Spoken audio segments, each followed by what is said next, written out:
You have to have a reason for doing it. And it's the same in a business. You've got to have that passion. You've got to have that reason. What does success look like? And not enough companies spend enough time thinking about what their vision of success is. For me in my career, Porsche, we had an immediate crisis to deal with. The business was in great danger. And so at that point, success was survival. And then from there, we said, well, we should be the number one brand. And we took it from number 32 to number one in 4 years. But that was about having clarity of purpose. The business environment is always uncertain. In the last 30 years, there have been over 400 financial crises. 400. So uncertainty is just a fact of life. What we need to do as business people is make sure we understand where we're going. And it's about maintaining that clarity. Start there and work back to here. Don't move piece by piece and get buffeted by the market, because that's what will happen.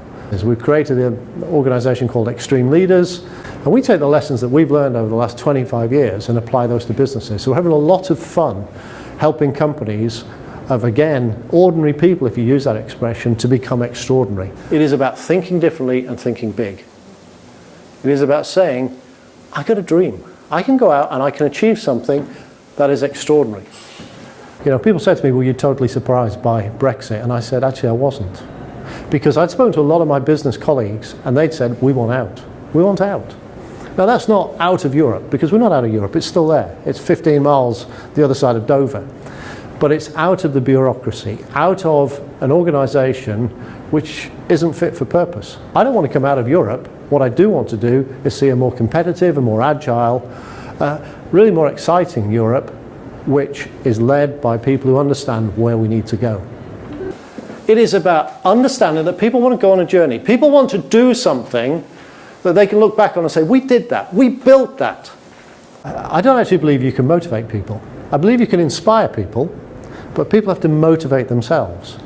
And what we do in our businesses is we inspire people, hopefully, by inviting them to come on a journey. So we don't say, come and give us another 2% return on sales or 5% return on net assets employed, because most people have no idea what that means. What we do is say, come with us and build something that's extraordinary. And my marketing director forced me to have a lunch a couple of years later with Jeremy and make peace. He said, I've moved the turret away from Porsche. I'm going after another German brand who don't have a managing director at the moment. I said, they've not announced a new managing director. He said, no. I said, you know who it is? He said, no. It's just me.